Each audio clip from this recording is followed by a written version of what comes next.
Hello, namaste to all. So we are dealing with the supracondylar fracture of humerus in children through this presentation.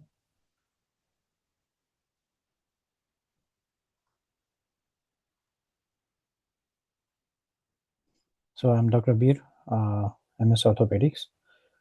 Let's start our presentation. So this is the prototype history.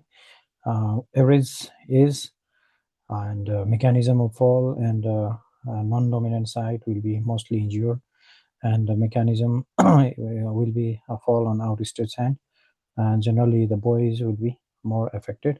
The average age for supracondylar fracture is 5.5 years old. So before going into a topic proper, let's revise this anatomy, which is very important to know to all the audience. So when we talk about the distal humerus, in the child, distal humerus is an osteochondral block, and it's roughly a triangular shape attached to the distal humerus diaphysis.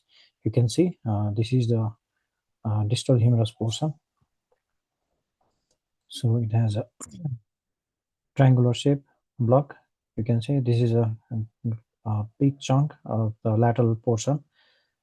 So it's a osteochondral, big osteochondral block. The base of the triangle, it is a transverse shape. If you see, this is the base of the triangle, which is made up of this lateral epicondyle.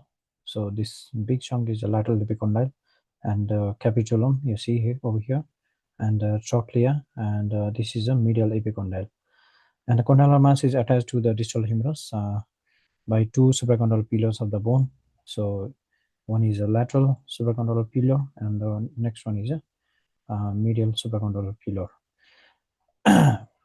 And it forms two sides of the triangle. So base is formed by this structure, the lateral epicondyle and capitulum, trochlea, and middle epicondyle, and two sides are formed by the middle and lateral column of the distal humerus. So if we see this in the AP view, so the angle is important over here. So when we see on the lateral aspect, the angle is roughly around 35 to 40 degree, whereas in the medial, so it is around 20 degree only. So this is important while inserting the pin in the distal humerus fracture. And again, when we see in the lateral position, so if you see, this is anterior, and this is a posterior region, and if you see, this is anteriorly curved. So again, this is important. And this is from the lateral side, and this is from the medial side. So this is about the ossification center of the distal humerus. We commonly acronym it is a CRITO. C is a capitulum, R is a radial head. You see over here, I is internal or the medial epicondyle, T is trochlea, O is olecranon, and E is external or lateral epicondyle. So this is important. Why? Because it talks about the ossification center, time of ossification center. It's around 6 to 2 years, and 4, 6, 8 to 10 years. So 12 years. So if we see generally in the gap of 2 years, so these are formed in this manner, like first capitulum, radial head, followed by medial epicondyle or internal epicondyle, and trochlea, olecranon, and the external epicondyle or lateral epicondyle. See, and again, I have this. I've kept this picture to know the relevant anatomy of this fracture. So when we see, you see, I have encircled the one muscle is a brachialis muscle. So this is the bicep brachii, and below which is the brachialis muscle.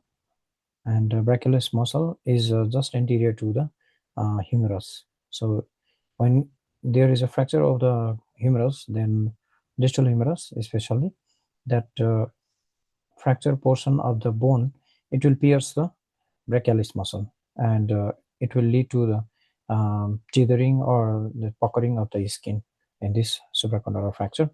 Again, this picture shows, so this is a bony anatomy, bony landmark, and if you see, this is a brachial artery, and this is the inferior ulnar collateral artery, and this is a ulnar nerve, and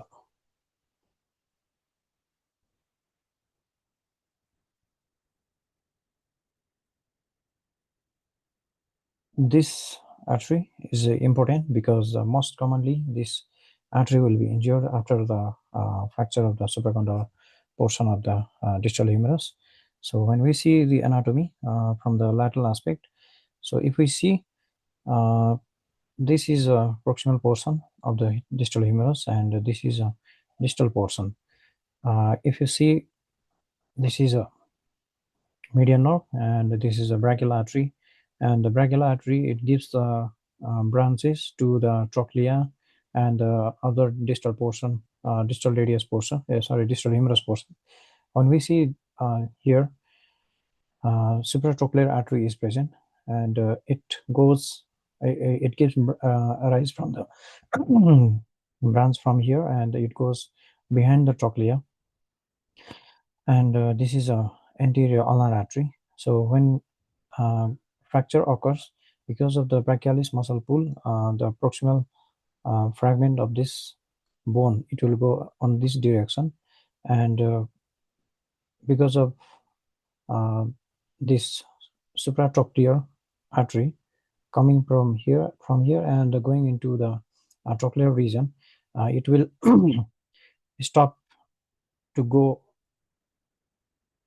further in this direction, this proximal portion, and it will injure the this neurovascular bundle, that is a brachial artery and the median nerve. So most commonly injured nerve and the supracondylar fracture of the humerus is a brachial artery and median nerve, neurovascular bundle, or median nerve and brachial artery, and it is not by the distal fragment, but it is injured by the proximal fragment. And this is picture showing the trochlear branch of the brachial artery. So it is mostly the posterior aspect, and this is important. Why? Because when we reduce this supracondylar fracture from the posterior aspect, then we have to keep in mind that we should not do excessive periosteal stripping, because when we do excessive periosteal stripping, then this trochlear artery, it will be injured, and ultimately this trochlea it will go into the avascular necrosis. So this it is the point to be keep in mind. So when we examine the patient will have a pain, swelling, and the deformity. So if you see this picture, you see this is a S-shaped configuration. So S-shaped configuration is present. So if this deformity occurs, then it suggests that the fracture is already grade more than equal to grade 3. And this is another picture showing the proximal fragment is going anteriorly and puckering, tethering with this brachialis muscle, and distal portion, it will go into the posterior aspect.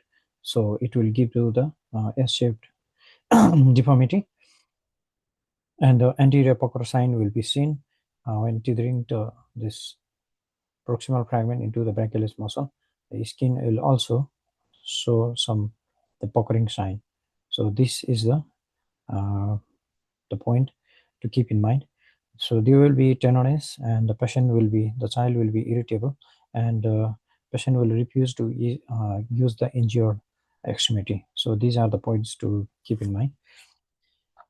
When we come to the neurovascular examination, first we have to see the sensory portion.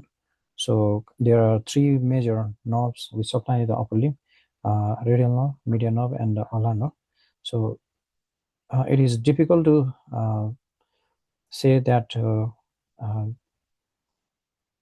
whether this nerve is injured or not, as most of the portion of the upper limb, this will be overlapped. The sensory supply of this nerve will be overlapped to other nerve. That's why there is a small area to a specific nerve we supply only by the specific nerve only. Like if we check for the radial nerve, then the space and the place to be as a dorsal first wave space. So this, when we see, this is the first wave space. It's a dorsum of the hand. So this portion is specifically the site for the checking sensation of the radial nerve. So this is also called as autonomous zone for the radial nerve. This is first wave space. Next one is for the median nerve. So when we see this palmar index of the fingertip, this is autonomous zone for the median nerve. Similarly, this ulnar side of the little fingertip, this is the autonomous zone for the ulnar nerve. So this is the those for the if the child is cooperative and the mental status is good. But if the child is non-cooperative, then how can we check? So for this, we have to wrap a white cloth around the hand. So we have to wrap the cloth, white cloth around the hand, and we have to check the wrinkling of the skin. If the wrinkle is present over the area, then that portion, that nerve that supplies that portion is intact. So lack of sensation is demonstrated in the area where the skin does not wrinkle. So if there is no any wrinkle, then that suggests there is a nerve injury, that specific nerve injury is present.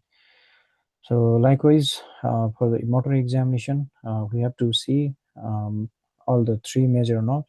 The radial nerve, anterior interosseous nerve is a branch of median nerve, and the median nerve proper, and obviously for the ulnar nerve. For the radial nerve, we see the extension of the finger. This is a thumb extension, so we have to see, we have to ask to child to extend the thumb and to extend the finger. So this is a finger extension, and this is a thumb extension. So if the child is extending the fingers and the thumb, then it suggests the radial nerve is okay. And for anterior interosseous nerve, we ask to flex the DIP of the thumb and the index finger. PIP joint of the index finger, and the this interphalangeal joint of the thumb. So if the child is flexing, then the thumb and PIP joint, proximal interphalangeal joint, sorry, distal interphalangeal joint of the index finger, then it suggests that AIN is okay. And for median nerve, finger flexion strength, we check the finger flexion extent, and it suggests the median nerve is okay.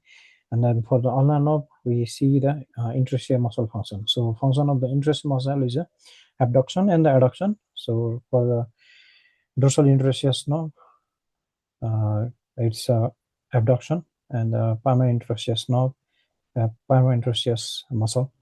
So this muscle causes adduction. So in our basics of anatomy, we call this ad as a mnemonic, like PAD, pad and dab, right?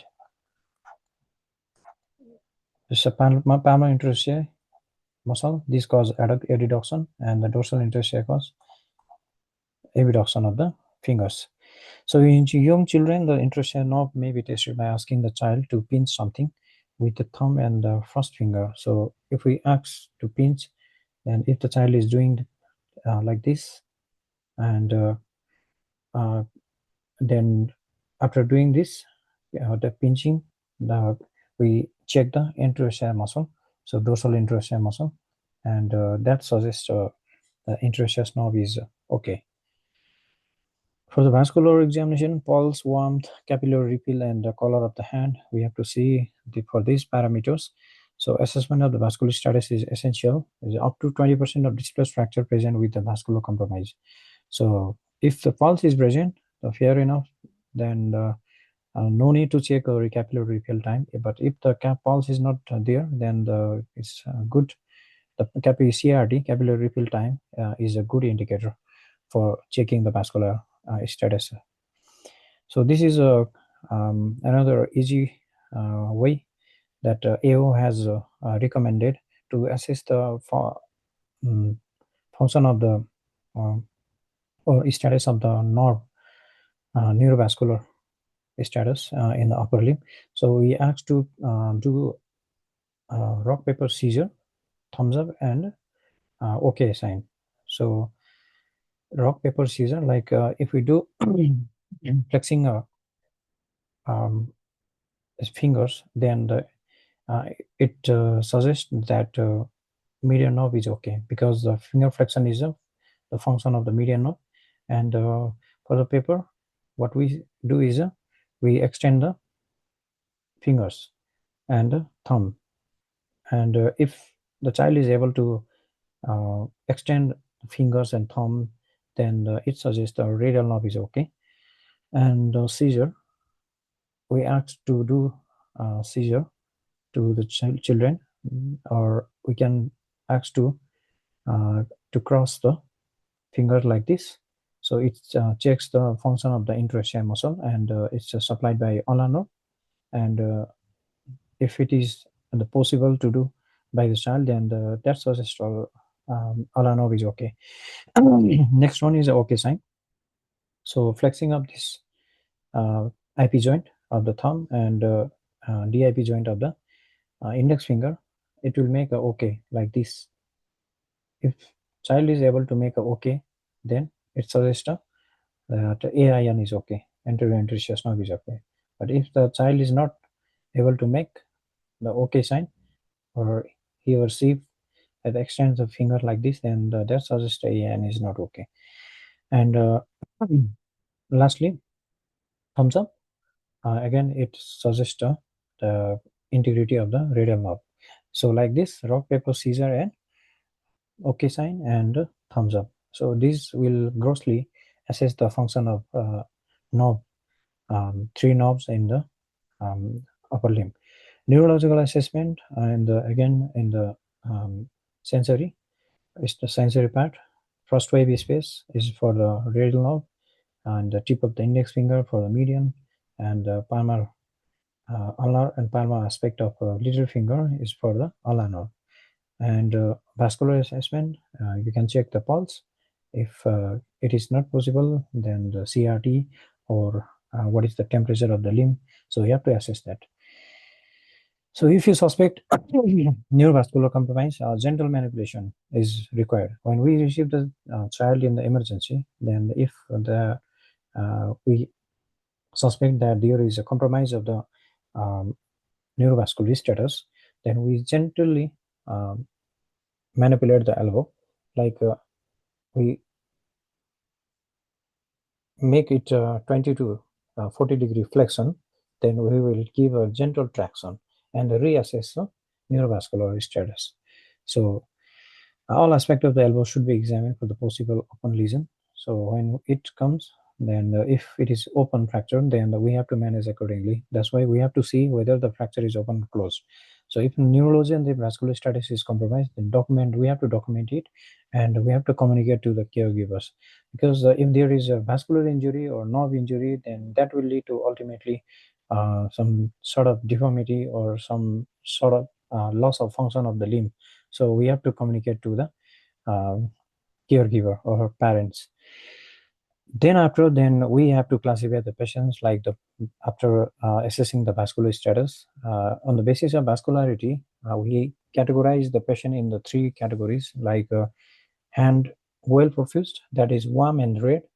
Warm and red, that means it is well perfused and also the radial pulse is present. So one category is that, and the next one is hand well perfused, warm and red, and the radial pulse is absent. So hand is pink, but there is no radial pulse. So we categorize this type of patient in the pulseless pink hand. So this is the indication of the surgery, but it's not emergency. So we have to we can observe, or we can wait before the exploration of the artery. And next one is a hand is poorly perfused. So the hand will be cold and clumsy, and that is cool and blue or blanched, and the radial pulse is also absent. Then this is condition where that emergency surgery might need. So according to this, we categorize in 3 classification. And supracondylar fracture, another complication is a compartment syndrome, or we have to suspect if there is a considerable swelling and ecchymosis, and anterior skin is puckering and or absent pulse. So these are some signs that might lead to the compartment syndrome. Next one is the possible firmness of the volar aspect. So when we palpate this volar aspect, this is a soft, not firm or hard. So that if it is firm or hard, then it might be because of compartment syndrome. And pain with the passive finger extension and flexion. So we have a different compartment of in volar aspect and the extensor compartment, extensor aspect. So extensor aspect, we have one compartment. In the volar aspect in forearm, we have a 2 compartment, and it's a superficial and a deep volar compartment. And next, if we see this region, this radial aspect of dorsum, this is some name is given, the mobile word of Henry. So it consists of 3 structures: brachyradialis, ECRB, and ECRL. So these are the compartment that is present in the forearm. So most commonly, the flexor compartment or volar compartment, it will go into the compartment syndrome. So for which we have to give the passive stress test. We have to do a passive stress test. How we'll do is, so patient finger will be like this, and if we stretch in extension, then it is a passive stress test for the volar compartment. So we do the passive stress test.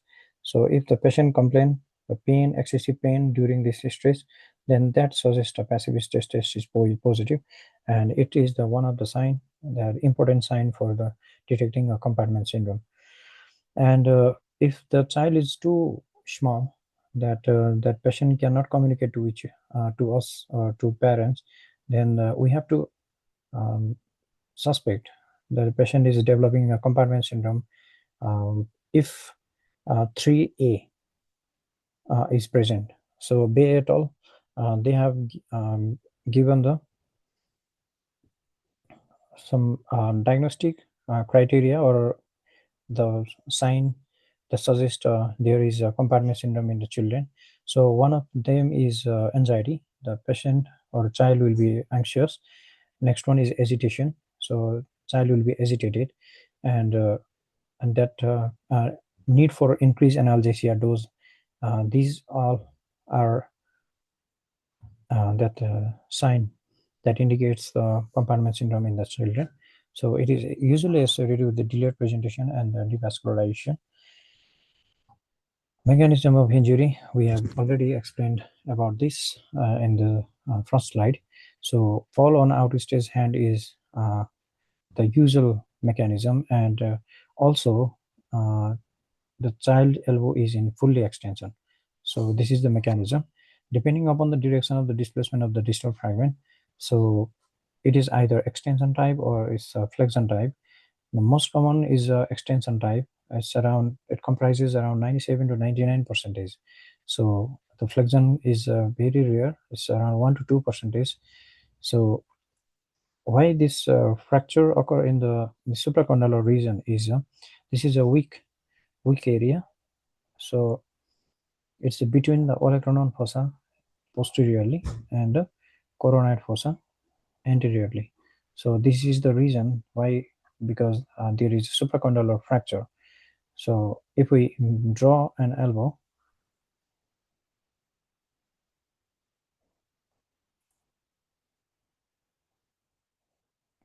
you see this thin portion. Anteriorly there is a coronoid fossa, and the posteriorly there is a olecranon fossa, and in between this fossa there is a thin layer of bone, and when force occurs over here, then it will be fractured.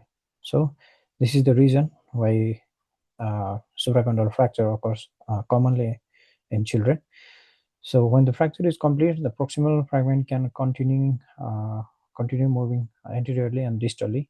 That causes an injury to the brachialis muscle, brachial artery, and the median nerve. So before, in the previous slides, we have also explained about this, why this brachialis muscle, brachial artery, and the median nerve injury occurs. It is because of proximal fragment, not a distal fragment. So MCQs, important MCQs question. Displacement. So medial displacement and the lateral displacement will occur. If the medial displacement occur, then that will lead to the nerve, radial nerve injury. Okay. Most common displacement is a medial displacement. It is more common than the lateral displacement. It occurs around 75% of the patient. And if you see, this is a medial for this bone. This is a lateral. So medial displacement occurring here, and the injury of the radial nerve is present on the medial displacement. And the lateral displacement, what happened is going this side, lateral displacement, and the tethering of this median nerve and the brachial artery is present over here. So lateral displacement of the distal fragment places the median nerve and the brachial artery at risk. So most common nerve injury is the median nerve and the brachial artery and the overall supracondylar fracture. But if we talk about the displacement, the medial displacement is common. So this is a little bit controversial, but it is not like that only. It is not controversy, but it is a epidemiology. So X-ray, we perform the AP and the lateral view and the oblique view, and for some fracture, some occult fracture, we perform the oblique views. So some parameters we have to see on the AP view. More important is a Bowman's angle, that is humeral capitular angle. So what is this? Is a, if we see, if we draw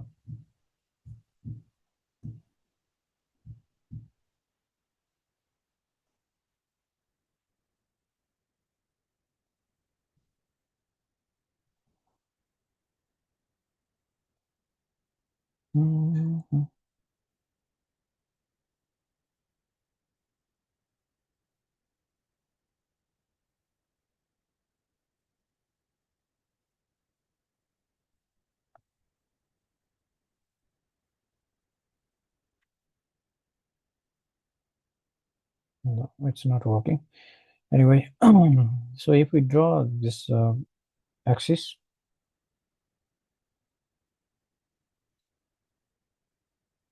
and this is a perpendicular, and this is a capitulum, and its faces you can see over here. This line is drawn from the faces of this capitulum, and this angle is called Bowman's angle. And if we see, this is alpha, then this is This angle is a 90 minus alpha. So we are considering this value. Bowman's angle is between the line perpendicular to the long axis of the humeral shaft. So line perpendicular to the long axis of the humeral shaft and the fascial line of the lateral condyle. So this is a fascial condyle, fascial line that is drawn from the lateral condyle, and the decrease, if it is collapsed, then this angle will be decreased. This angle will be decreased. So a decrease in Bowman's angle may indicate the medial combination. So this is another MCQs. Decrease in the Bowman's angle is a medial combination. Normal value is a 90 to 26. It's a normal 90 minus alpha value is a 92, 9 to 26, and we have to maintain at least 10 degree when we fixing, or when we do surgery. Then we have to see this angle at least 10 degree. 10 degree we have to maintain. If it is not maintained up to 10 degree, that is, if it is less than 10 degree, then it will lead to the varus collapse, and it will lead to ultimately the gunstock deformity later on. And this decrease in the Bowman's angle, it suggests a medial combination. So this is a MCQs.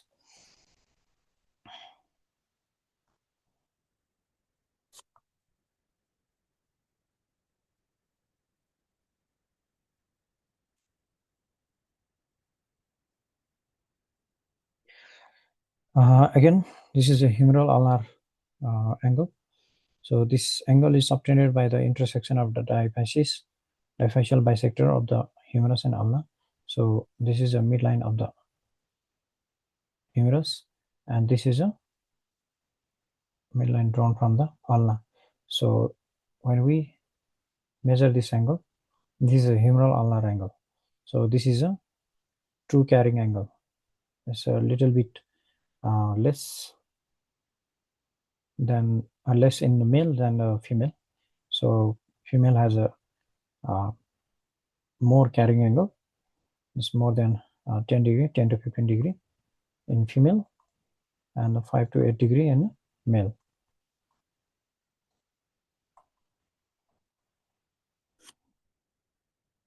So these two parameters we have to see in the anterior posterior view, and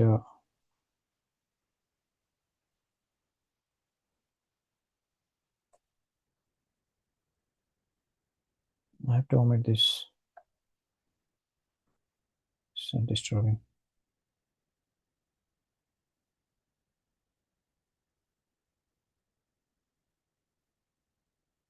Okay.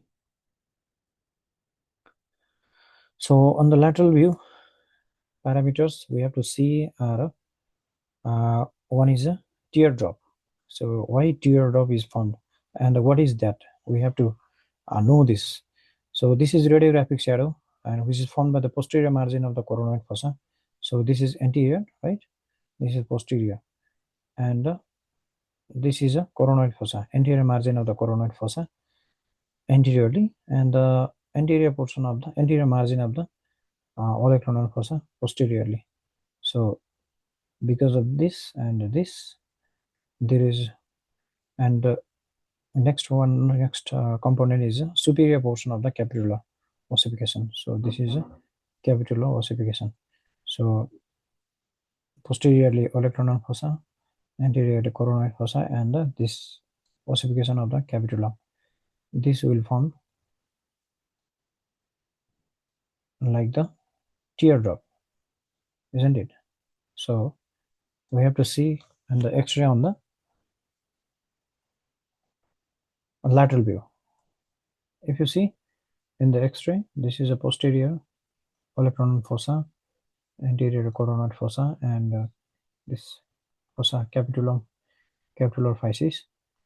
It will form the teardrop. So for good reduction, there should be maintaining of the teardrop sign.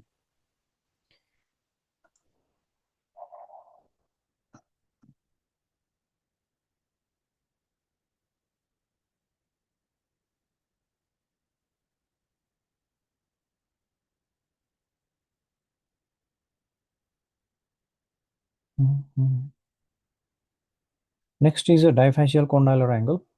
So this is project. This projects a 30 to 45 degree anteriorly.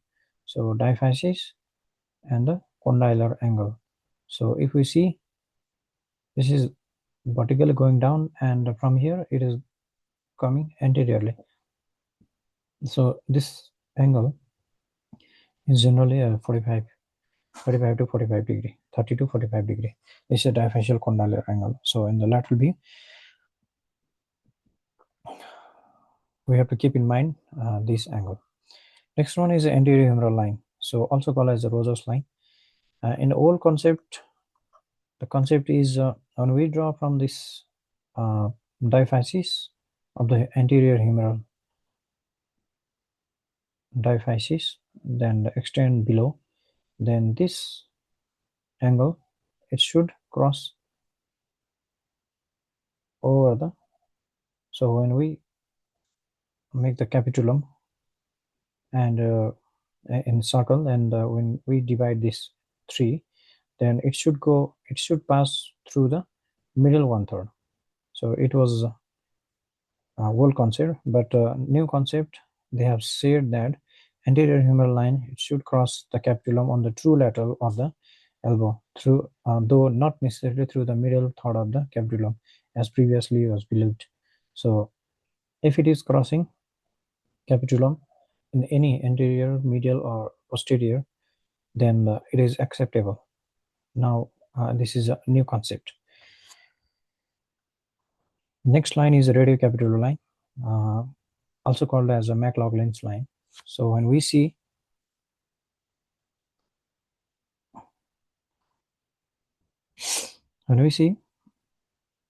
this is a radial head, radial neck, and the radial shaft, and this is a capitulum, this round circle, and we have to take a axis, that's this is from the mid shaft of this radial head, then we have to draw like this, and it should cross the capitulum, and it should bisect the capitulum. So this is the concept. In any views, either in lateral or in anterior posterior, in any views, it should cross the capitulum and it should bisect the capitulum. So this is the concept, that radiocapitular line, and also called as a McLaughlin's line. So special views are Jones views. What is this? It's a true epi view of this elbow. So we see this is a lateral column, this is a medial column, ulna, like this. So when we perform, this is the position. This is the position to perform the Jones views. A radiograph may be taken with the elbow hyperflexed. Elbow is a hyperflexed position, and the beam directed at the elbow through the overlying forearm with the arm is flat on the cassette. Beam is taken from this above side and is perpendicular to the cassette, and the cassette is in neutral position. So next views are the internal and external rotation views, that is also called as a column views, and these are for the that occult fracture. It will identify the occult fractures, especially coronoid fracture, lateral condyle fracture, or radial head fracture. So if you see, this radial head is clearly visible in this view. This is oblique view. This is external oblique view. External oblique view, the radial head is clear and the lateral column is also clear. And if we do a medial, that is in that internal oblique view, then we can see the coronoid in the proper position. So to know to see the occult fracture of the coronoid, then we do internal oblique views. So again, fat signs. So fat sign is again it's important. Why? Because that suggests some injury is there, and that leads to the effusion, and that effusion is seen on the X-ray. So this blackish shadow, you see, this is called the fat pad, and this is also blackish shadow is a fat pad. So sometimes some people call it as a cell sign. So like this,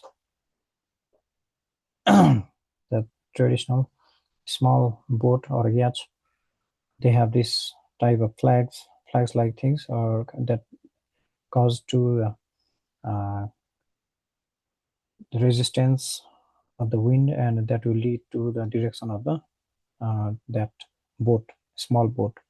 So it is called as a sail sign. And this is a triangular lucent sits in anterior to the distal humerus, may present displacement on the fat pad owing to the underlying joint effusion. So this suggests a joint effusion. So there is a fracture, and this fracture can that lead to the effusion of the anterior portion of this fracture. So this is called anterior fat pad sign. And coronoid fossa is very shallow compared to this olecranon fossa. That's why anterior fat pad sign is more sensitive. So another MCQs. Posterior fat pad sign, you see, this is the posterior fat pad sign.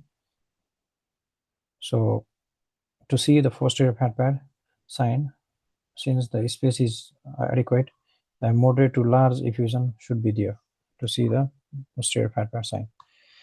Coming to the classification, so we have a classification, traditional Gartland classification, and modified Gartland classification, and again this modification of Gartland classification by Wilkins, and next one is AO classification. So we will more focus on the modified Gartland classification. This is very important. You see, type 1, 2, 3, and 4, and extra type. This is given in the Rockwood. So type 1 is undisplaced, totally undisplaced, and actually presence of fat pad sign that will determine whether there is a fracture or not. If there is a fat pad sign present acutely, then that might be the type 1 fracture. So type 2 is a anterior humeral line, anterior humeral line anterior to capitulum. So hinge posteriorly. This fracture will hinge posteriorly. If we see, this anterior humeral line is way anterior compared to the capitulum. So when we compare over here, it's going through the normal place, but the thing is there is a presence of anterior fat pad. That's why it is a type 1. And posterior cortex, when we see hinged posteriorly, that means posterior cortex is intact in type 2. So this is hinged posteriorly, and anterior humeral line is way anterior to the capitulum, and that means anterior cortex is broken, posterior cortex is intact. So this is type 2.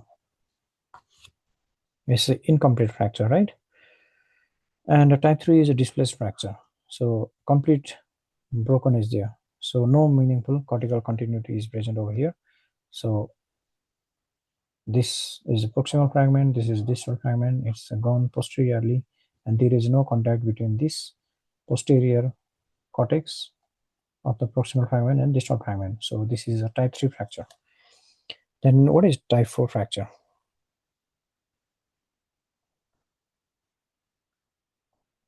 Displaces into flexion and extension. So when the fracture is not stable in the flexion or extension, then this is called type 4 fracture. You cannot say that fracture is type 4 in emergency department, because you will decide this type 4 is fracture in operating room. So usually diagnosed with the manipulation under fluoroscopic imaging. That is, fluoroscopic imaging is present in the emergency room. So intra-op decision that the fracture is whether it is stable or unstable, and unstable in the flexion or extension. If this fracture is flexion unstable in the flexion and extension, then it is type 4 fracture. So another classification of this modified Gartland, medial combination, there is not truly separate type, and it suggests a collapse of the medial column, and there is a loss of Baumann angle. So this is another type, that is modified Gartland classification. So if somebody asks, then type 1, type 2, and type 3, and if it is not stable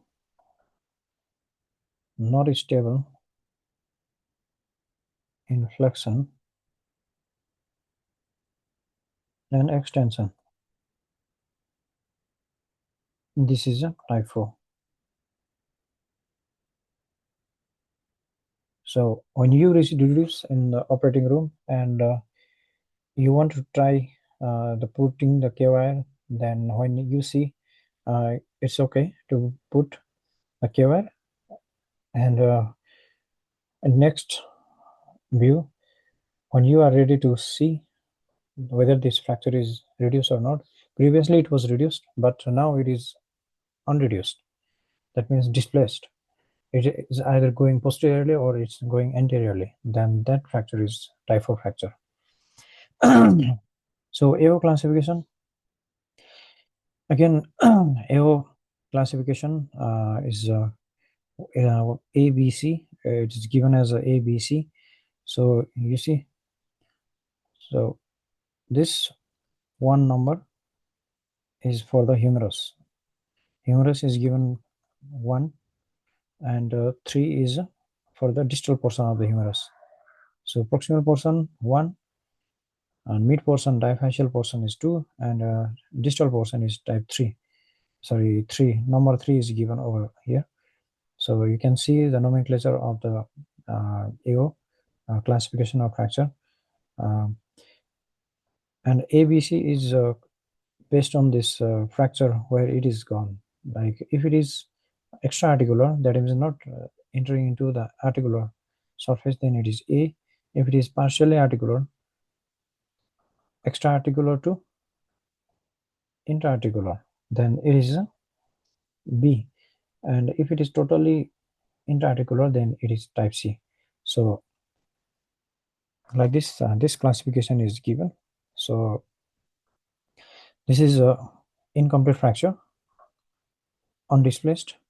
This is incomplete fracture but displaced in one side, and complete, and there is a residual contact present, and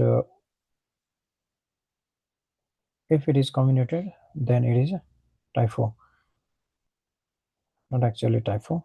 So classification wise, this type is incomplete and non-displaced. This is incomplete and displaced. This is complete with or without residual contact, and last one is a comminuted type. So based on the classification, so management guideline is given. If it is incomplete, then we can put the cuff and collar sling. This is cuff and collar sling, and we can manage in the cast also. So type 2, cuff and collar sling, and that is splint without reduction, close reduction with the splint immobilization, or we can put the K-wire. Next is it's a complete fracture with or without residual contact. So splint immobilization for the temporary, then the definitive is by the CRPV, that is K-wire fixation, either enclosed or in open. We can put the external fixator, that ESIN is a 10 nail. So electron screw fixation sometimes, but not done nowadays. Reduction. So in the comminuted, so K-wire, XPX, again same, ESIN, that is 10, and electron screw fixation, open reduction with interlocution or. So these are the treatment option for the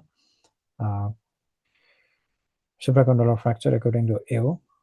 And what does the Rockwood says? So Rockwood gives the treatment guidelines on the basis of Gartland classification. So when supracondylar fracture of the humerus is there, then we have to assess the neurovascular status and determine its urgency. We have to classify on the basis of vascularity, either on the three categories that we have previously seen. So for the extension type and the flexion type, more common is extension type. It's around 97 to 99%. So another MCQ's question. For the type 1 fracture, we give cast for 3 weeks. For type 2, we do CRPP, and if needed, an ORPP, that is ORIP, and cast for 3 weeks. Then we remove KVR and they start mobilization. And for type 3 and 4, we do CRPP if possible. Then we do ORIP if needed. Then again, we give cast for 3 weeks. And the flexion type, CRPP if possible. If not possible, then ORIP and cast for 3 weeks. So these are the treatment guidelines that are given in the book Rockwood. The non-operative management of the supracondylar fracture of the distal humerus, that is close reduction with casting. So cast application, it is indicated mainly to type 1 fracture that do not require reduction. So minimally displaced type 1 fracture, there is no obvious fracture, but we suspect clinically and also radiologically with the anterior head pad sign. Use the intact posterior peristem as a stabilizing force and then holding reduction by flexing the elbow greater than 120 degree. So this is that angle. So we have to flex the elbow beyond the 90 degree to stabilize the fracture.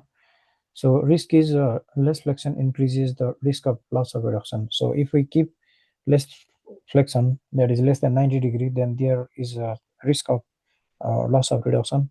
And if we flex too much, then again there will be risk of vascular compromise because of swelling.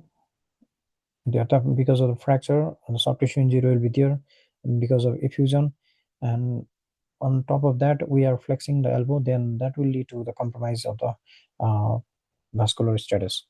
So that might lead to the compartment syndrome, you see, in the presence of anterior swelling and compression. So patient monitoring is required, and follow-up radiograph required frequently. We call the patient every weekly. So anterior posterior views of the distal humerus to interrupt with the elbow flexion beyond the 120 degree. If necessary, reduction or conversion to pinning needs to occur before full healing. Close radiograph follow-up is necessary for the first 3 weeks. So for the first 3 weeks, we call the patient weekly. So traction, olecranon traction, not practice routinely. Next one is CRPP. So close reduction and pinning is the most common operative treatment of the supracondylar fracture. Under general anesthesia, the fracture is first reduced in the frontal plane with the fluoroscopic verification. So we give traction and counter traction, and we correct it in the coronal plane, frontal plane, and this medial and the lateral side. And the elbow is then flexed while pushing the olecranon anteriorly to correct the sagittal deformity and reduce the fracture. So we reduce first coronal deformity, and the coronal deformity we have to reduce it and maintain the Bowman's angle at least 10 degree, and carrying angle. Then we flex the elbow and we push the olecranon anteriorly to correct the sagittal deformity. So then after sagittal deformity we can correct it. Then after fixing or we can, after correcting this frontal and coronal plane, So we have to secure the fracture with the KOIs. So different fashion or different configuration of the KOIs are there. So we go generally the lateral entry, and criteria for the acceptable reduction is checked. So after reduction, before fixing the KY, we have to check whether the fracture is in the acceptable criteria or not. So steps: preparation and draping, traction and counter traction, fracture reduction, check the reduction, then tape in the reduced position. So Rockwood has explained about the taping technique, but it's a surgeon dependent. And place the KYs, place pins, check reduction, bend and cut the KYs, and apply belt, form, and cast. Like this, these are the steps that we follow.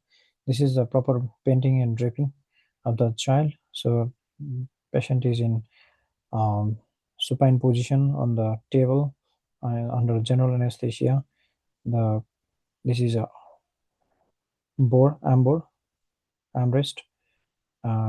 Some people they use, but most of the people they do not use this armrest, and give the traction and the counter traction. So this is a counter traction. This is the traction. So when you see, this is the axis of the humerus, and it is not going straight, but traction is given in the somehow flexed position. So elbow is flexed about 20 degree to avoid the possibility of tearing of neurovascular, and AO has given the 10 degree, and the traction is given for 60 seconds, and AO suggests 5 to 10 minutes. The principle is when you give the traction, the muscle will get fatigued. So till to that point, so we have to give the traction and counter traction. So the muscle will fall back on this position, original position. So this is called muscle tissue, that's soft tissue realignment. And with the surgeon grasping the forearm with both the hands. So if you see, angle a bit around 20 degree, and they give a traction along the forearm, and the counter traction is given over the axilla by this assistant. So counter traction by the assistant in the axilla with the elbow almost straight. So this is traction and counter traction. Next is a varus and valgus angulation alignment is corrected by movement of the forearm. So I have already mentioned that we have to correct first the coronal deformity. The coronal deformity is a varus or valgus. So correcting a Bowman's angle, that will correct the varus alignment, and that will lead to the prevention of the connective deformity in the future. So medial and the lateral fracture translation is realigned and direct movement of the distal fragment by the surgeon with the image confirmation. So when you give the traction, this fracture will come over here. Then if it is not aligned, then you give the thumb push over the distal fragment to maintain the alignment.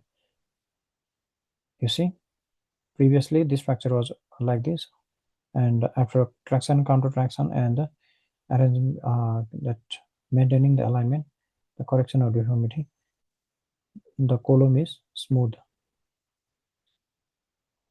So like this coronal deformity is corrected, and it should be confirmed in the image intensifier. And if the muscle is stuck, like if the brachialis muscle is tethered by this supracondylar fracture, the proximal fragment, then the milking maneuver, we have to do the milking maneuver like this. We have to milk like this. This is a milking maneuver to untether the fracture previously tethering. So after that, the elbow is slowly flexed. So giving the traction and counter traction, then we do previously the elbow was extended, and now the elbow is slightly flexed, and we'll push the olecranon towards the anterior direction. So anterior pressure is applied on the olecranon, and by this one thumb or two thumb, depending upon the habitus of the child. So you can apply one thumb or two thumb to reduce the fracture and to correct the sagittal deformity. So acceptance for the criteria are the restoration of Bowman angle. Generally, it should be more than 10 degree on the AP view, and intact medial and lateral column on the oblique views. And the anterior humeral line that should cross the middle third of the capitulum. However, it is a old concept, but we have to attempt to cross the capitulum from the mid portion. And we have to be aware of the malrotation. So this is not acceptable. Malrotation is not acceptable in the supracondylar fracture. So that will lead to a more unstable fracture. See, this is the Rose's line, that is also called as anterior humeral line, and it is crossing the middle one third of the capitulum. So anterior line should cross the capitulum on the true lateral view, and next is a restoration of Bowman angle. So this Bowman angle, it should be more than 10 degree at least. So this is the acceptable criteria. Some people, they will do this taping to hold the reduction, but some they will not.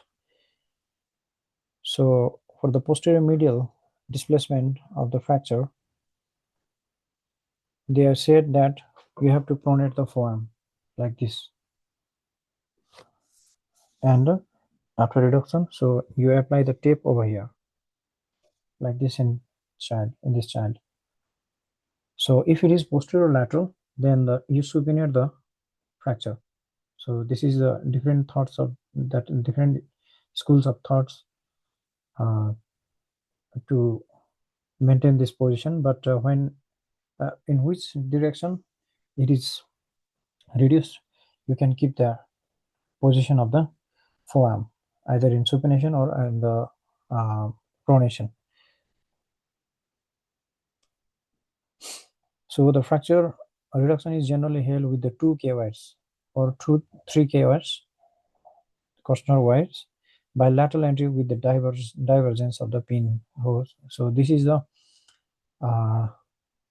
important things, that lateral entry point is preferred more than medial entry point, and 2 is required. At least 2 are required. And sometimes if the fracture is not so stable, then the extra 1 K wire is added. The elbow is flexed to 40 to 60 degree, and one condition that if there is a considerable gap in the fracture site or the fracture is irreducible, so fracture that gap should not be there after proper reduction. So if there is a gap in the fracture, and if it is not reducing, and so you feel some robbery feeling on the attempt of reduction, then this suggests that the fracture, in between the fracture, there is impingement of neurovascular structure, either this median nerve or the brachial artery. So if it is like this only, like if you feel there is a gap in the fracture, if you are having a robbery feeling, or if the fracture is not well reduced, then that suggests that impingement of neurovascular structure, and at that moment, at that condition, so you have to go for the open reduction. So this is the picture. You see, fracture is not reduced, that posterior cortex proximal and distal is not well maintained. There is no teardrop, that break in the teardrop sign, and there is a gap in the fracture, between the fracture, and when you try to reduce, then there is a robbery feeling, then it suggests impingement of this neurovascular structure. So in this condition, you have to go in the you have to go for the open reduction. So this is the different configuration of K-wire fixation in the supracondylar fracture. You see, this is a crossed K-wire, one from the lateral entry point, one from the medial entry point. So this is a crossed K-wire.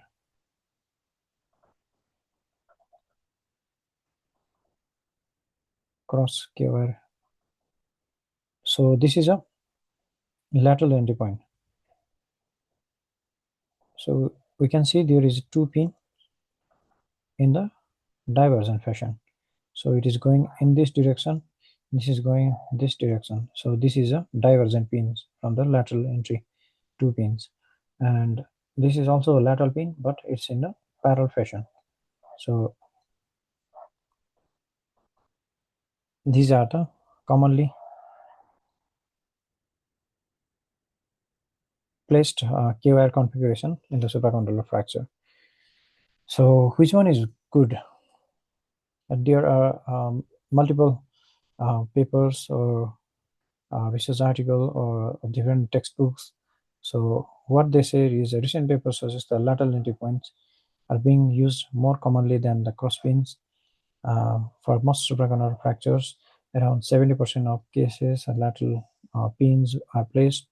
So the two main issue with the cross pins has a problem. So two main things are, one is ulnar nerve injury, and next one is a risk of reduction, because first in cross K-wire, we put the lateral pin first, followed by medial pin. At that moment, when we are going to put the second, that is medial pin, the one K-wire that is placed from the lateral is not sufficient to hold the reduction. That's why there is the risk of loss of reduction, and obviously there is a medial structure ulnar nerve, and there is a high risk in the injury. So iatrogenic ulnar nerve injury was over 10 times more likely when the medial pin was used compared to the lateral pin. No difference in the loss of fixation between two techniques. So these guys in 2012, so they did they took a 16 out of 15 supracondylar fracture, and they came to conclusion that there is a iatrogenic ulnar nerve injury 4.3 times higher in the cross pinning compared to the lateral pinning. So it is significantly high, and found no difference in loss of fixation and leg deformity. So there is no difference between the no difference in the loss of fixation and the leg deformity in case of this comparative study. So again, Jal et al., they have mentioned that ulnar nerve injury is more in the hyperflexion. So when we do pinning in the hyperflex position, then there is high risk of going the this ulnar nerve anteriorly. So when we put K-wire from the medial epicondyle, then the anterior place nerve, it will be hit. That's why there will be injury. So hyperflexion, we have to avoid this position. So we have to extend the elbow. Then we have to give better to give the small incision and put the K-wire. So it is a safe. So the conclusion of those studies, I have not mentioned all the studies, but I have drawn the conclusion of those studies. So two lateral pins are preferred either in divergent or parallel. If the medial pin is used, the lateral pin should be placed first, then the elbow should be extended, and the medial pin with the minimal incision. So this is the things that we have to keep in mind, putting the K-wire from the medial aspect. So another the practical things that when we drill, when we put the K-wire from the medial point, so we have to check also this little finger and the ring finger. So when we put the K-wire from this medial epicondyle, then if medial nerve and that ulnar nerve is injured, then these two fingers, they will flex. So that suggests also there is a knob injury. And if this flexing of ulnar knob, this middle finger, ring finger and little finger, then we have to withdraw the K-wire, and we have to put from the another place. So stability wise, they said that cross pins have a more stronger than the two lateral pins, but recent studies they have said that is equivocal, like they are comparable or they are all equal. And other conclusion that we have drawn from the different studies are when we place divergent pins, then the two pins should be separated as much as possible. Engage the medial pin and the lateral column proximal to the fracture, and then maintain the low threshold for use of third lateral entry pin if there is concern about the fracture stability or location of the first two pins. So if two pins are not adequate, then we have to keep the last K-wire and third K-wire. So use 3 pins for the type 3 fractures. So these guys, Shankar et al., they have said, they have concluded that for the type 2 fracture, 2 pins are required. For type 3 fracture, 3 pins are required. So recent studies show pin spacing at least 13 mm or 1/3 of the width of the humerus. So this is another conclusion, and we have to keep in mind this is also recommended by AO, that when fracture, we divide the fracture from here to here, and the space between the two K-wire, it should be more than third of this fracture line. For the lateral entry point, divergent, anterior to posterior incline. So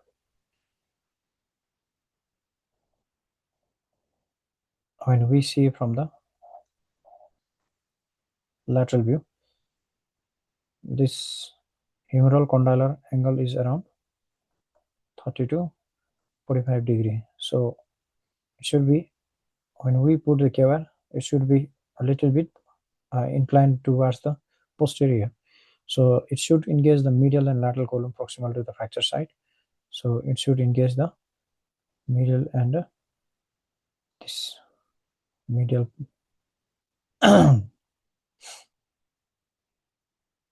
this should engage the this medial column, the adequate bone proximal and the distal to the fracture. So there should be adequate bone to the distal to fracture and the proximal to the fracture, and 2 or 3 K-wires are to be used. Next one is a cross K-wire. This is a traditional method. Lateral pin proximal to the capitulum.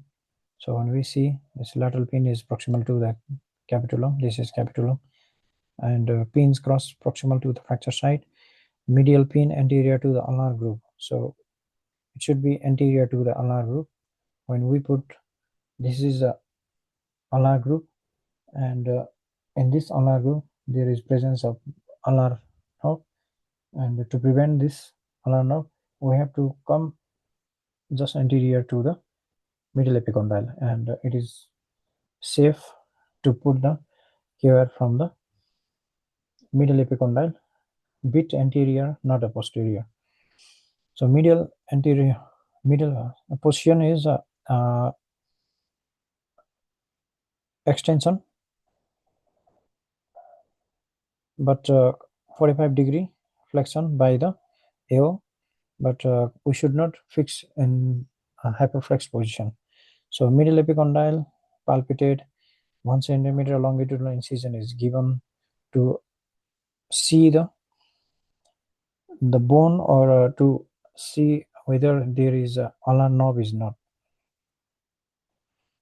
We have to be sure there is no ulnar knob, then only middle epicondyle is felt, then drill with the K-wire. So this is the sequence. After fixation, we have to check reduction from all the views. So this is lateral views, and this is a K-wire placed. And AO has suggested that if we are putting the two KYs from the same side, then in the skin, so there should be at least 5 mm gap between the two pins on the skin. Splinting, the elbow flexion no more than 70 degree, and less flexion for very swollen elbows. So like this, if it is too much swollen, then almost 70 degree is okay. And the splinting position is 45 to 90 degree is recommended by AO. Check for neurovascular status and post-operatively.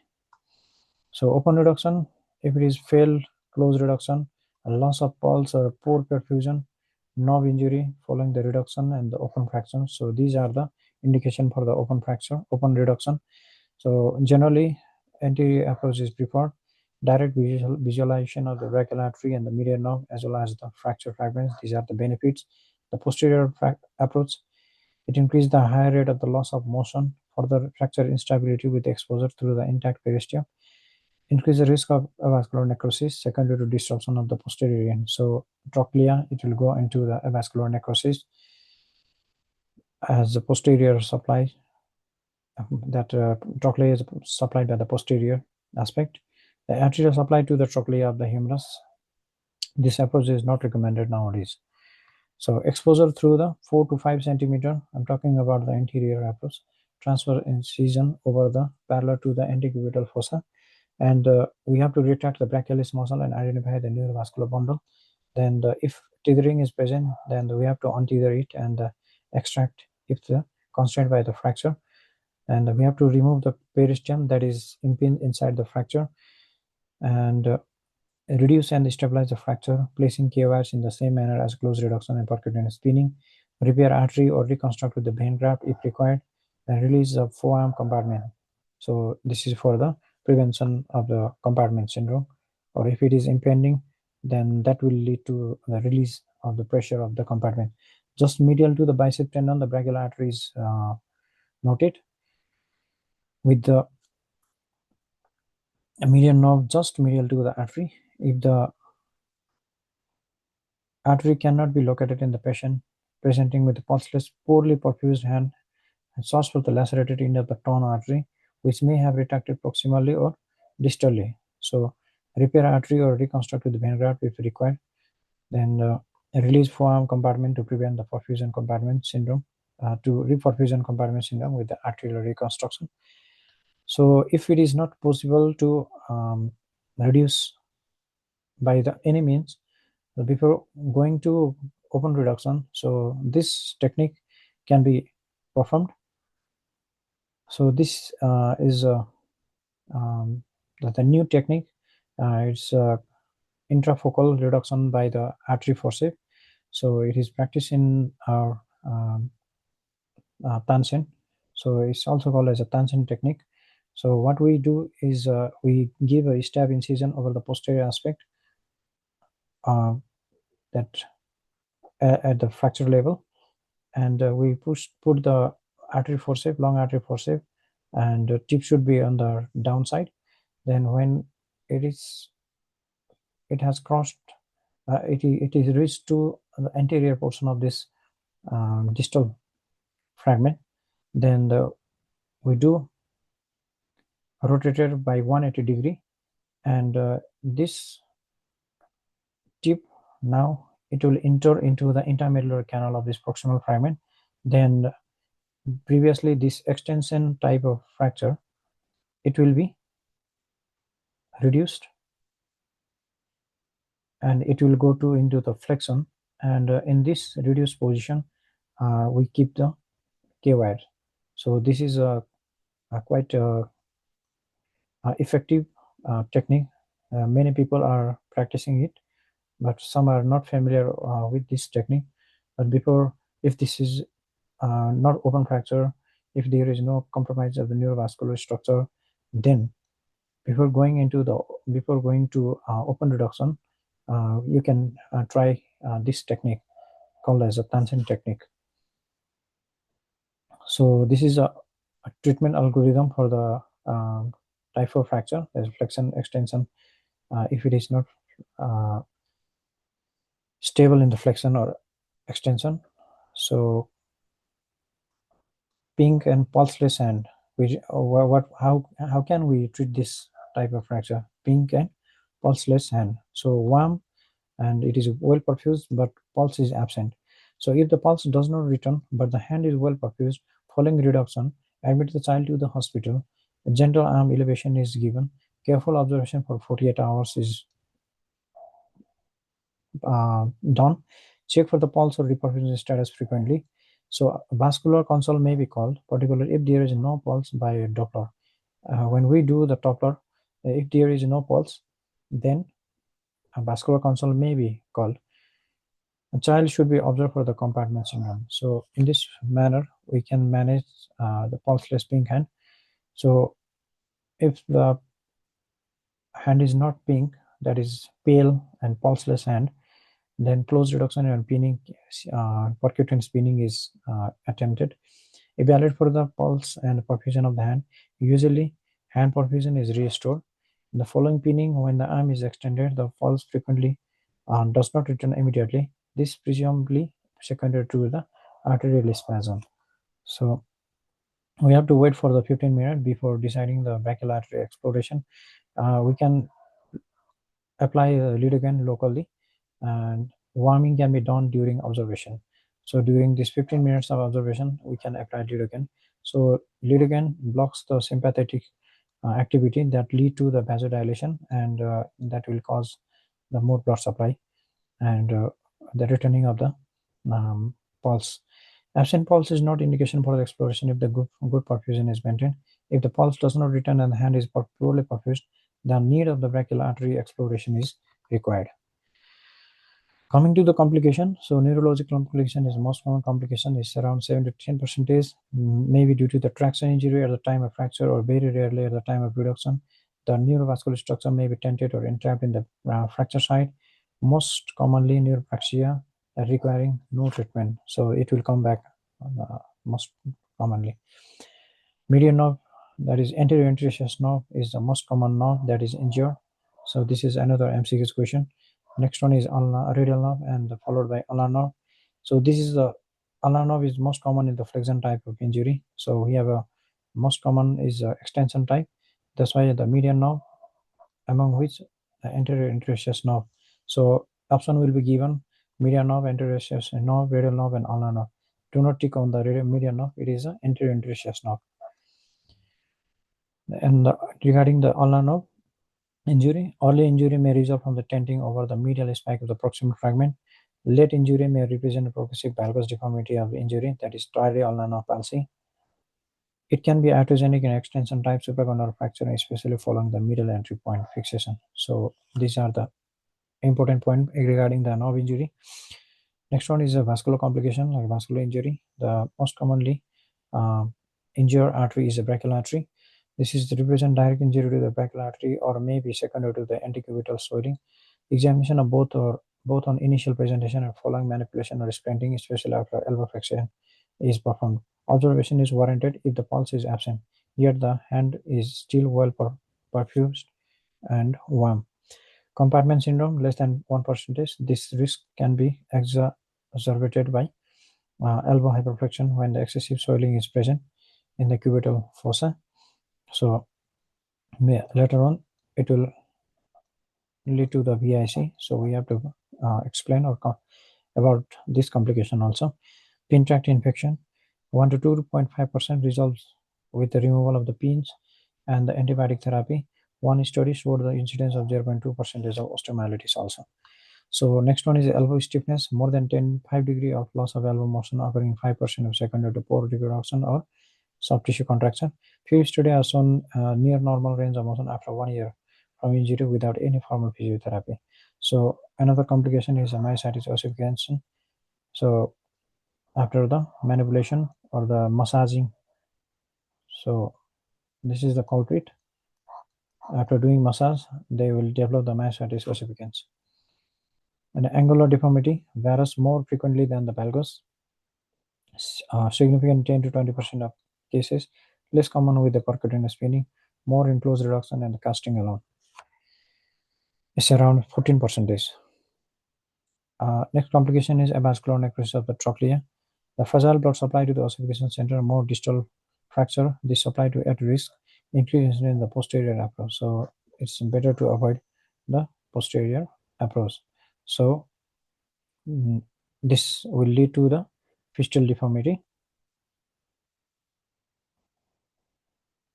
You see, there is a fiscal deformity in the X-ray. This is one of the complications of a supracondylar fracture after this injury of the posterior branch of the trochlear artery, supratrochlear artery. Non-union, it's a rare as it is a good. There is a good blood supply as it is a metaphyseal bone. So post-op care, pain management, paracetamol is effective, and some suggest that ketorolac is effective. Rocco, they have said this acetaminophen, that is PCM, paracetamol is adequate for the pain management. Antibiotic does not decrease the rate of surgical infection, so not given regularly if it is done on close reduction. And limb elevation, admit the child for overnight for limb elevation and observation, elevation of the heart rate, elevation over the heart for the at least 48 hours post-operatively, and discharge can be done next day depending upon the procedure. Follow-up is done in the 1, 3, and 6 weeks post-op. Check X-ray in 1 and 3 weeks. There is no need to do X-ray on the 6 weeks. KY removal on 3rd week, gentle flexion and the extension after a few days of splint removal. So after removal of splint, then we start a gentle manipulation. So a bit about flexion type. It consists of 2% of supracondylar fracture. Type 1 is non-displaced. Type 2 is displaced and the anterior intact anterior cortex, like this extension type. Type 3 is complete displacement and usually anterolateral. So this is the flexion type. In extension type, posterior medial is common, but flexion type is anterolateral. So flexion type, supracondylar fracture of the distal humerus. Type 1 is managed with a splint or cast with the gently flexed elbow, and type 2 is extension cast, and type 3 is for the type 3 and above is a pinning. So you see, this is a humerus. In the extension type, this proximal fragment, it was coming towards the anterior, but in flexion type, it is going posterior, and the distal fragment is coming anterior. Whether in the extension type, it was going posterior. So this is a flexion type. And you see the mechanism is a direct hit over the olecranon. So this is the reduction technique. So push-pull method. What is this? Is you will stabilize the humerus with the one hand, and you will pull the forearm anteriorly to make it a sorry, I said wrong. So stabilize humerus arm with the one hand, and you have to push back. You have to hold this, and okay, this is the picture. Second picture, there is a push, and it was previously anterior, that is flexion type, and it becomes the extension type, and again pull to reduce it. It is reduced now. So basically it shows that whenever there is a flexion type, so you should push it back and to make the extension type, and then after reduce it as it is a extension type. So in the flexion type pinning, key surgical steps are: place pin in the distal fragment, check pin placement in both AP and lateral planes, place second parallel or divergent pin, reduce fracture in both the planes, dry pins across fracture site, assess reduction and stability of reduction, cut and bends, and apply the cast. So these are the steps for the flexion type of supracondylar fracture of the humerus. So that's all about my presentation. Thank you.